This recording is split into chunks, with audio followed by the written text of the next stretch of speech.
Seeing as 2022 is coming to a close and everybody's talking about their New Year's resolution, what they're going to do for 2023, I thought I would make a video wrapping up my thoughts and discussion points about what I did for my New Year's resolution in 2022, which was, as you can probably guess by the title of this video and my obnoxious thumbnail, I did not buy any new clothes in the year of 2022, and the stipulation for that was I could only buy used clothes or I could only make them from scratch, but I couldn't just go online on Amazon, Aritzia, whatever, and buy myself new clothes for the whole year. If you're thinking about doing something similar to this in the year 2023, then this is the video for you, because I'm going to be doing a whole discussion about my thoughts from the entire year, what I went through, the challenges I went through, and also in this video I decided for fun, because I guess this is my idea of fun, I did some research about fashion and fashion history and what goes into garment construction and everything, and I'll be discussing all of those thoughts in this video, and I'll also give you some tips and tricks about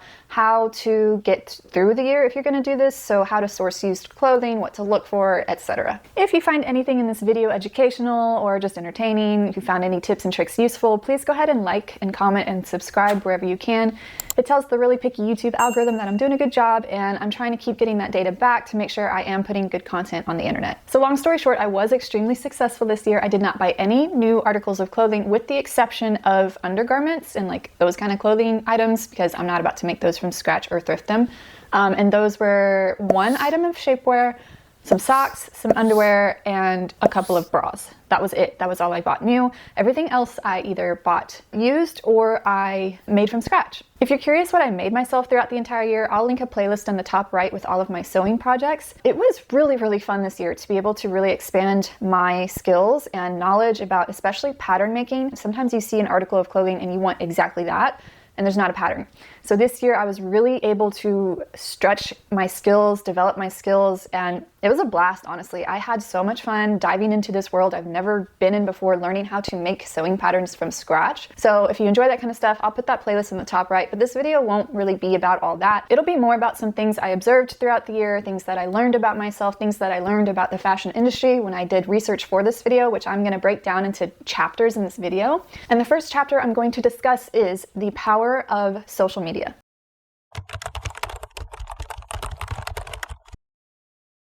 The reason I did this challenge for myself in the first place is because I'd been hearing more and more about the devastating effects of fast fashion on the planet.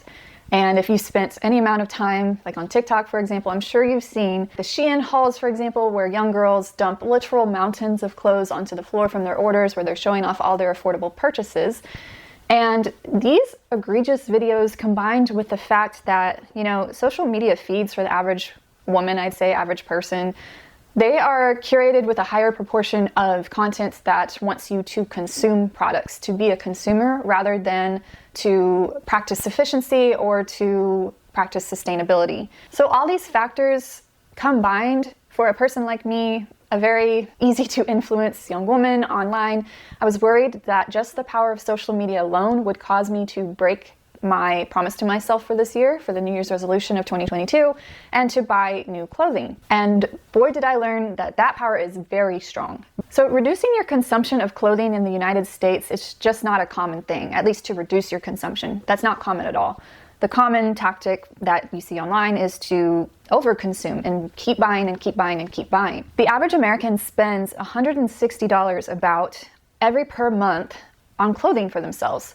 And that was just for the average person I found. For the average woman, that is increased by an average of 8% due to something called the gender tax, which I didn't know existed. I saw some research that showed, like a pair of black jeans, for instance, from the same brand, same manufacturer, same, construction details on the same pair of black jeans for a man versus a woman, there was on average an 8% increased cost for that same good for a woman to purchase rather than the man. And this is referred to as the gender tax. So that's kind of the baseline of what the average person spends just on clothing in the United States. But what about spending due to social media? I was really curious about finding any research that showed like what percent increase would a person spend after being influenced on social media, but I couldn't really find any research on that.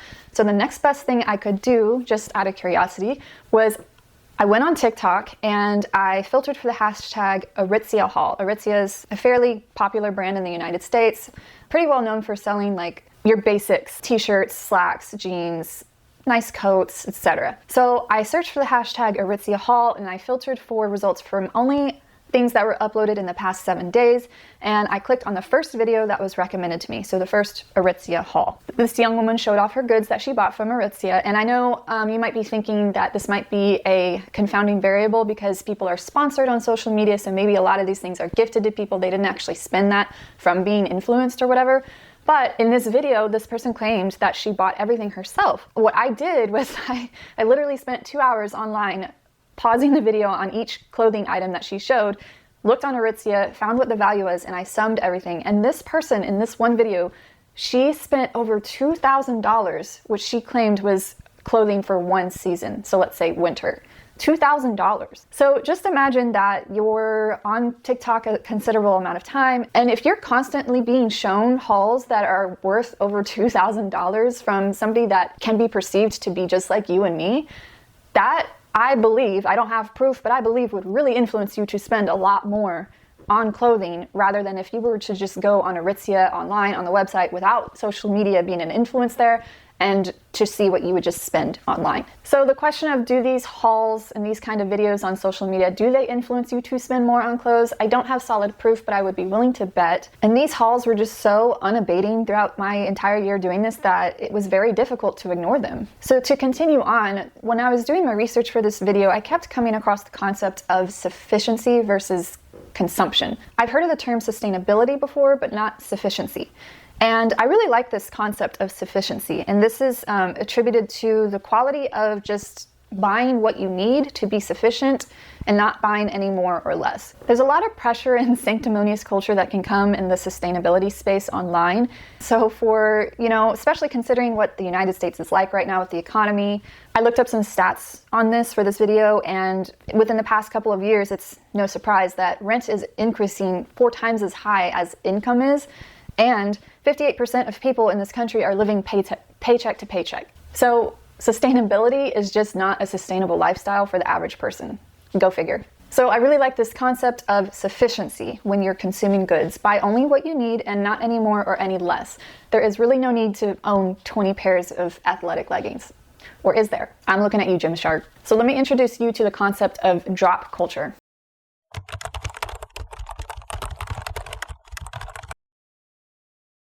So during the past year, I found myself really being tempted to purchase clothes due to drop culture, product launches, collaborations, that whole kind of thing. And this was especially prevalent in the athleisure space. So think brands like Gymshark, Vitality or Balance, whatever is going on there, Camo Fitness, Buff Bunny, those kind of brands. There are product launches literally all the time.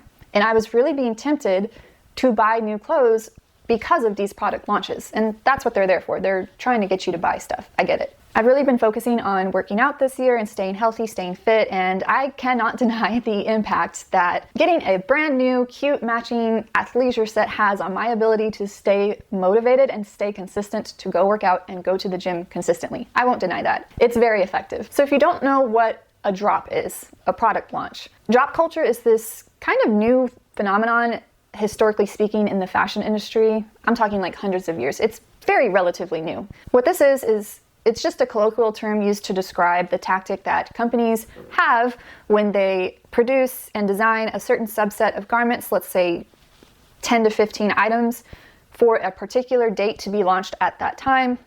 And they'll tell consumers, hey, it's going to be released on this day, this time. There's going to be limited quantity, so make sure you get your hands on this because you don't want to miss out. It creates this sense of urgency, competition, and fear of missing out for consumers. So they're more compelled to purchase rather than if there was no hype around a product drop or a product launch. There are even rumors that these limited quantities don't actually exist, and these companies just say that to get you to feel like you're going to miss out if you don't immediately buy when these products launch. Brands like Gymshark especially have been associated with these rumors.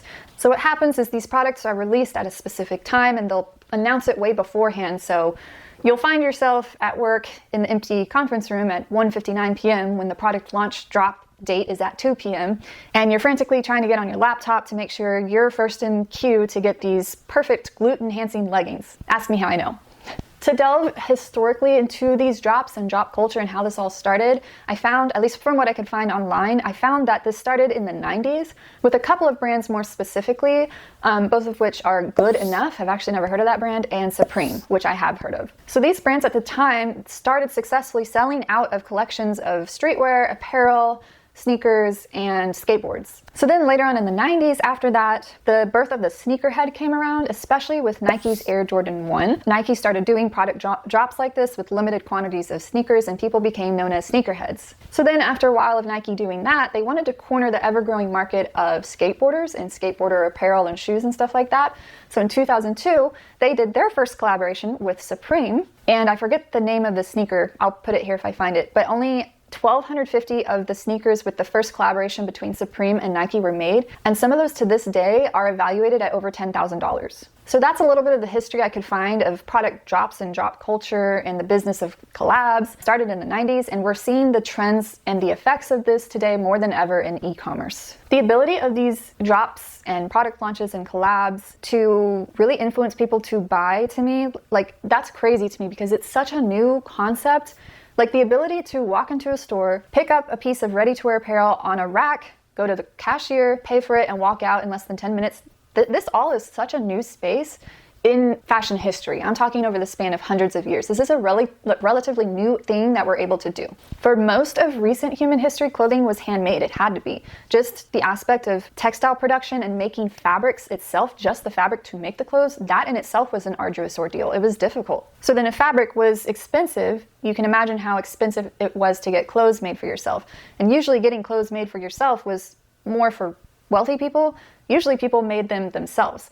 It was more common just a couple of hundreds of years ago to not own a lot of garments. So the fact that we went from that just a few hundred years ago to this now, it's just mind-boggling to me. Like, it makes me wonder what's going to happen in the fashion space in just the next couple hundreds of years. Like, how far advanced can we go, you know? So fast forward a few hundred years from that time, and we got pretty good at making our own clothes, like in the manufacturing sense.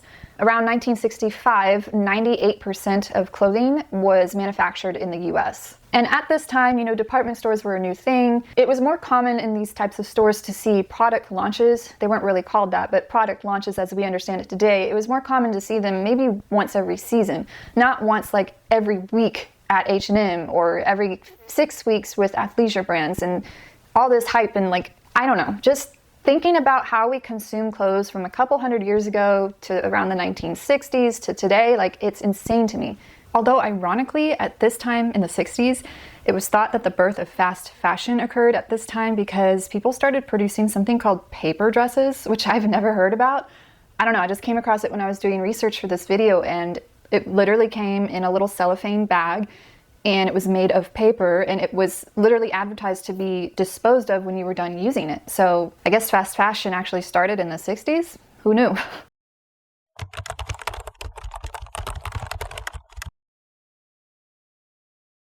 So my proclivity for fashion didn't just magically go away at the start of 2022. I very much love fashion. So I had to find new and creative ways to source clothing that I would have wanted to buy new, but couldn't. So in this next section, I'll share with you some tips and tricks I've learned for getting good at sourcing what you want. My main sources for acquiring used clothes were, aside from thrift stores, I'm talking about online, I would use Poshmark, eBay, ThredUp, and Facebook quite a bit. So here's the obvious dilemma buying used clothes when you would rather buy new. Sometimes you just want a really particular item of clothing and you cannot find it. You've been searching in thrift stores and it's just not coming to you magically. So what do you do in this situation? I will tell you some things I learned to help aid in a situation like this. So let's say, for instance, you're on Pinterest, you're browsing, and you come across a dress like this. Click on the pin on Pinterest, see if it takes you to, an exact garment on their website, which you can't buy used, but I'll get to that. See if it takes you to the exact article of clothing on the website.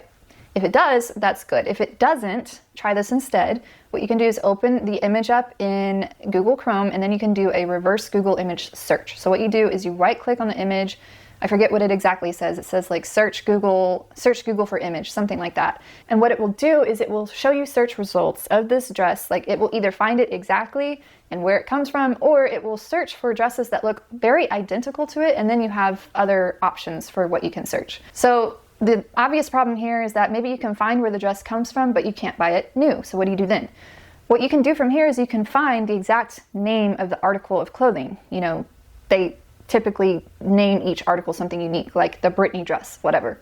So once you find the brand and the name of the dress, or a brand and a name of a dress that's very similar from your Google search, you can use those search parameters in the platforms I mentioned. So the Poshmark, eBay, blah, blah, blah. And that's what I did throughout the entire year, actually, with quite a lot of success, particularly for athleisure. I was even able to find really trendy Lululemon pieces. So like the Align tank I've come to know and love, I bought used on Poshmark. It's one of my favorite workout tops. So I'm still able to partake in trends without having to buy new. If you have no luck with the options I just described, the next thing I would try is utilizing the magic of Reddit. Reddit has a couple of great subreddit communities that I'm going to recommend here to help you find exact articles of clothing that you want. So if you didn't have luck, what I would do is I would download the image of the dress, put it on a subreddit called Find Fashion.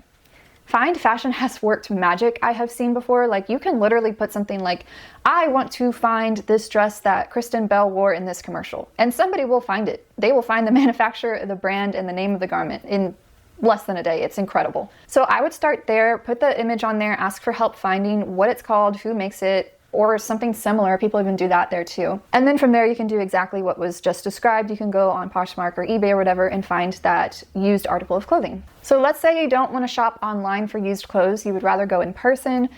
Here are some tips I would use in stores at thrift stores. I personally, and this is just me, I would personally opt for searching for clothing that is made from natural fibers. So we're talking wool, silk, cotton, there's another one, linen, rayon, viscose. If you're not sure what natural fibers are, you can do a quick little Google search on that to help guide you. I find that these just tend to last longer, and I like the way they feel on my body better. They're made to breathe. I am really over polyester in my wardrobe. Sometimes I'll make exceptions for it. It just depends, but I'm really trying to stay away from polyester now. It feels literally like wearing plastic. And then if you find a piece that interests you, really take time to inspect the garment.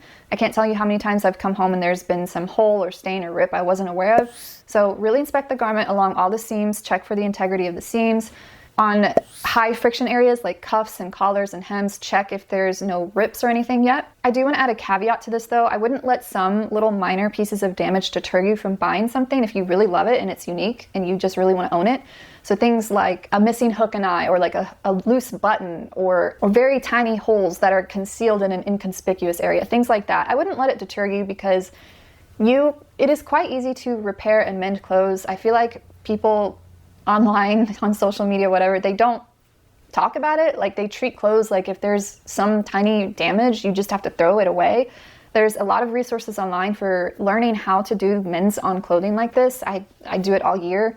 I also tailor a lot of clothes too, but that's just me because I know how to sew. I know that's not common for the average person.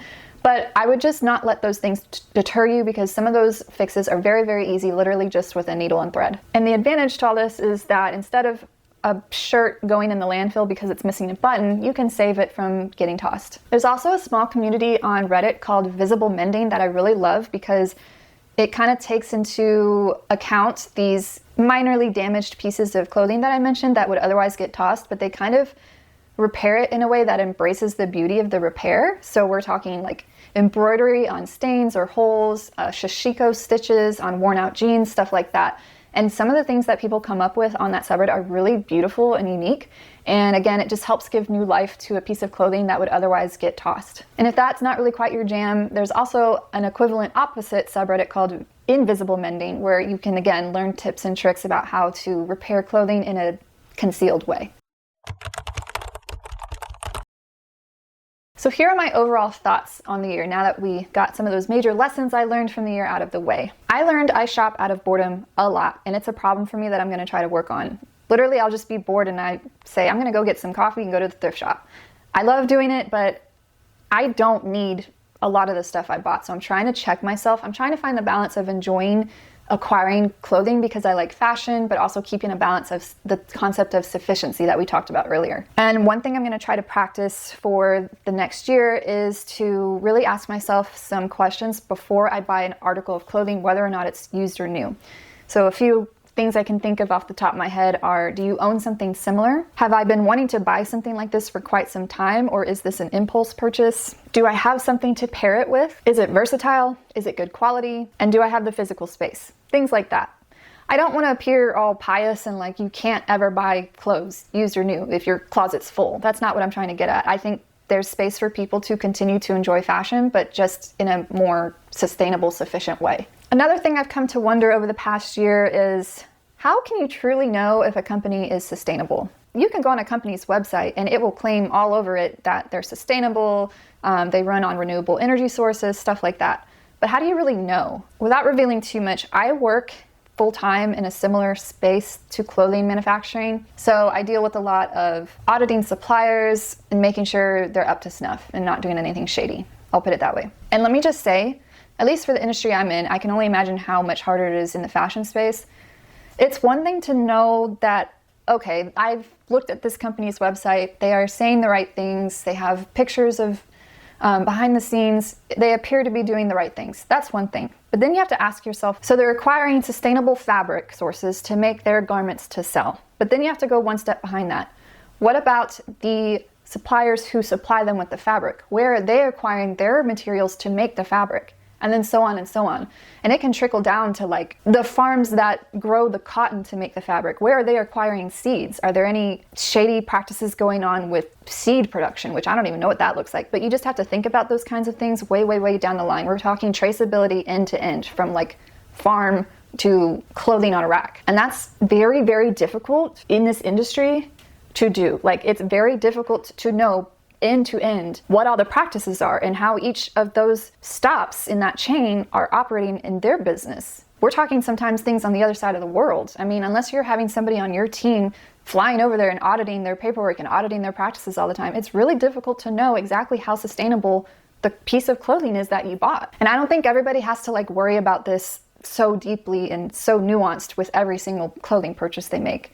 I'm not trying to say that. I'm just trying to talk about and discuss things that I've thought about in the past year that I didn't really think about. And on top of that, another thing I've started to wonder is it really more sustainable to make your own clothes rather than buy used? So I mentioned that part of my challenge was that I make my own clothes throughout the year. I can't buy used. I'm not talking about that too much in this video because I think that's a whole video in itself. But just to talk about things I've thought over the year, is it truly sustainable, like more sustainable to make your own clothes rather than to buy used? I don't know the answer to that question. And that is a whole hole I could dig in online and do research, and I'm not sure I'd get out. It's just things to think about, you know? I'd like to think that when I search for fabric to make my clothing that it can say all over it that it's sustainable, but how do I really know? Like I just said, I don't. Another thing to comment on from the past year is I got so good at making my own sewing patterns. I'm so proud of myself. So I know I said I wouldn't talk about the sewing stuff all that much, but again, just to wrap up my thoughts, I did get pretty good at teaching myself how to make sewing patterns. I went from at the beginning of the year literally not knowing how to do this at all. I felt limited to commercial sewing patterns to I purchased this book here. It's been my Bible this year. It has taught me everything I need to know. So if you're in a similar position and you want to learn how to make your own sewing patterns so you can really make exactly what you want, get this book. Just get it. I know it's kind of expensive, but it is an invaluable resource. Another thing I thought about is this challenge, is this as easily able to be done by men or people who want to wear men's clothing? I don't know about you, but every thrift store that I go to in my city, the men's section is severely lacking compared to the women's. I don't know if that's just because women have more options to choose from, like in the fashion space as a whole, or if men just don't thrift shop. I don't know, but it made me wonder about that too. Are men or people who identify as male able to do this just as easily as women? And if not, how can we fix that? The last thing I want to discuss is how difficult it is to recycle clothes. So I know you want to think when you donate your clothes to Goodwill or something that you're doing the right thing, it won't go in a landfill and it's going to go to a new home, that's going to happen, but the truth is 63% of clothing that gets donated actually ends up in landfills. So then I thought to myself, okay, if I know the statistic, how can I get around this? How can I truly recycle clothes? And if you know any resources, please let me know. But I searched online throughout the year of places I could like mail like my scrap fabric and my clothing, and because I know there are industries where you can use used textiles and clothes and scrap fabric and break it down to make new fabric sources, which to me is a sustainable concept. I know that exists. So then I would go online to try to find companies like this where I could like donate my clothes to them. I couldn't find anything. I even called an archery place here in town, an archery place, because I read online that they stuff their targets with like cloth scraps. I read that somewhere, so I called them and asked if they wanted my scraps, and they thought I was crazy. but I realized how difficult it is to actually like ethically get rid of clothes. It's difficult. So if you know any resources for me to truly recycle clothes or scrap fabric, please let me know. I'm dying to know. I also learned about the concept of digital clothes this year. I learned this from Sophia here on YouTube. She did a whole video on this. I think it can be easy for people to scoff at that and think it's a ridiculous idea. But when we're talking about, you know, sustainability, sufficiency, and making sure you only buy what you really need, I think that's a good solution for a certain subset of people. I think for people that have cultivated a business for themselves where they are fashion influencers, I think that could be applicable as a good solution for them. Maybe they are sick and tired of acquiring so many clothes, it's overwhelming them. And if they just want to keep up with their feed being fresh, they can go to digital clothes.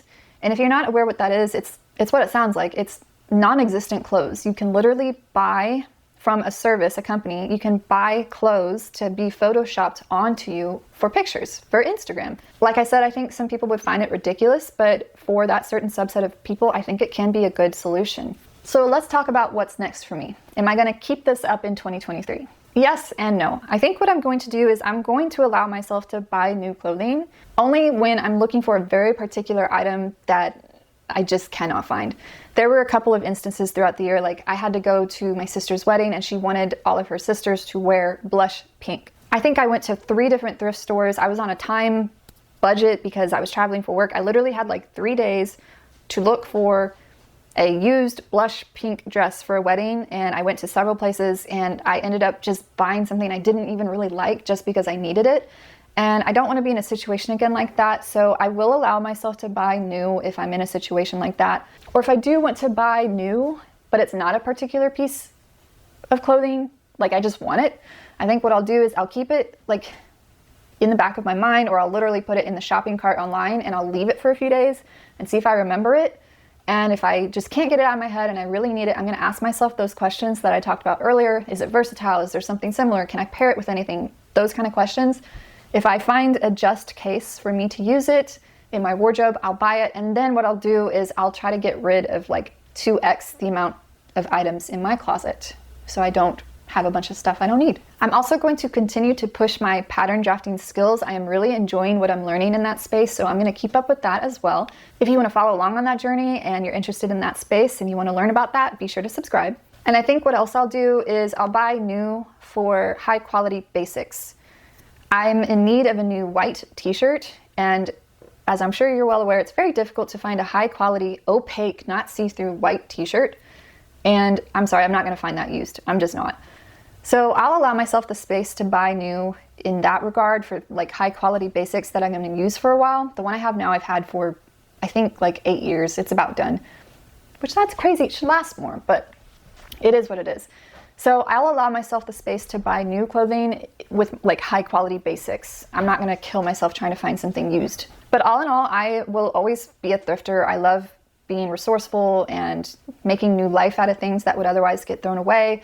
I often do upcycling, so I'll do thrift flips and take something I find at the thrift store and turn it into something new. So I'm going to keep up with that as well, but I'm not going to hinder myself from buying new if I need to and if it will make my life easier. Well, that is enough prattling for this video. If you stuck around to the end, I'd like you to comment what your New Year's resolution will be for 2023. I'm really curious because I need to come up with something for myself. So let me know what your 2023 resolution will be. And I hope you enjoyed this video. Like I said at the beginning, if you found anything educational or entertaining, please be sure to like, comment, and subscribe wherever you can. And I will see you on the next video.